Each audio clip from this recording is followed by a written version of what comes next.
Que a graça e a paz do Senhor Jesus estejam com você. Amém? Como tarefa desse primeiro dia de jejum, comece orando. Entre para o seu quarto, feche a porta, fale com o Senhor. Peça que Ele fale contigo nessa manhã.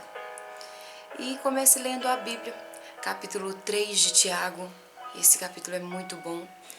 E você vai com certeza ser tocada pelo Espírito Santo ao ler esse texto. Amém? Bom, durante mais ou menos 3 meses, nós do Grupo Mulheres que Oram estivemos lendo e estudando o livro de Provérbios e Eclesiastes. E nessa leitura, nesse estudo, nós descobrimos que a nossa língua ela é um instrumento muito destrutivo. Tiago, capítulo 3, ele é reservado para falar do poder da língua e suas consequências. E hoje nós vamos aprender sobre 2 mulheres que usaram sua língua de forma errada e tiveram sérias consequências. A primeira mulher que queremos falar é sobre Safira.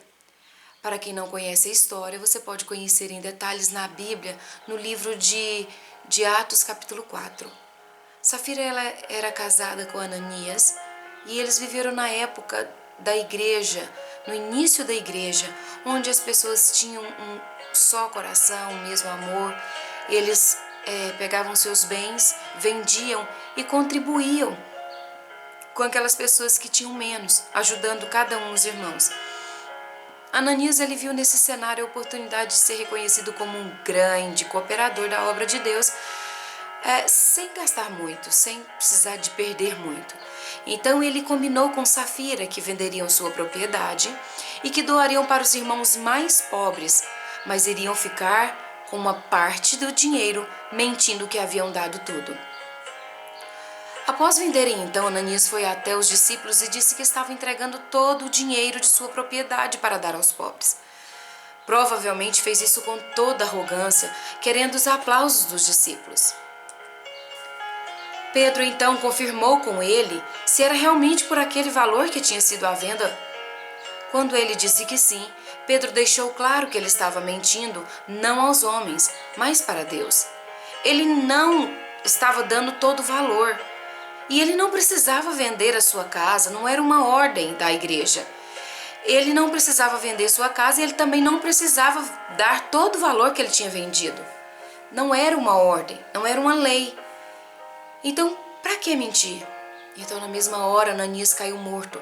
E após os homens que saíram com ele, com o corpo dele, saírem daquele local, Safira chegou. Quando questionada por Pedro se foi realmente aquele o valor da propriedade, ela teve a oportunidade de fazer a coisa certa, mas ela não fez. Ela também mentiu e teve sua vida encerrada de forma brusca. O erro de Ananias não justificava o erro de Safira. Se seu esposo tem cometido erros, não compartilhe com ele de suas falhas. Ore por ele, apresente a ele outras opções se for possível. Mas não viva uma vida errada para seguir seu esposo, pois a Bíblia diz que cada um dará conta de si mesmo a Deus. A mentira nunca é uma opção. A mentira com o tempo se torna um ato em nossas vidas. Se torna tão normal que até nós mesmas passamos a acreditar nela.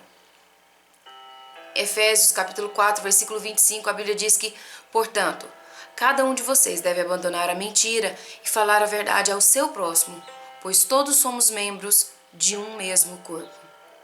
Portanto, mulheres, se queremos dedicar ao nosso lar e restaurar nossa família, precisamos tirar a mentira dos nossos lábios e mentes.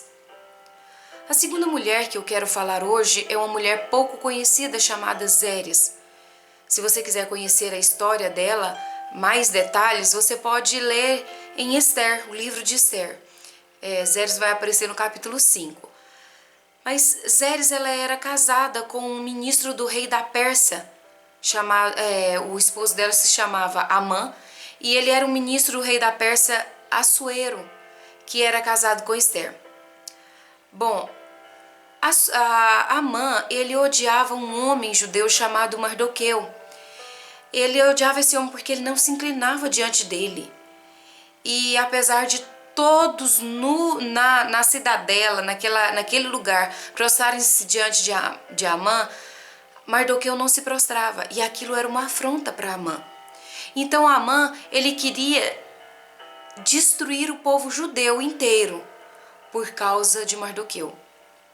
E apesar de tudo estar indo bem no palácio, de todos se prostrarem diante dele, de todos admirarem Amã, ele mesmo disse para sua esposa: enquanto eu vir o judeu Mardoqueu sentado à porta do palácio, eu não estarei feliz. Então, era hora de Zeres, como esposa sábia, acalmar o marido, tentar fazê-lo esquecer aquele ódio e até motivá-lo. Mas Zeres escolheu usar sua língua de forma errada, sendo em parte responsável pela morte do marido, dos filhos e a destruição de sua família.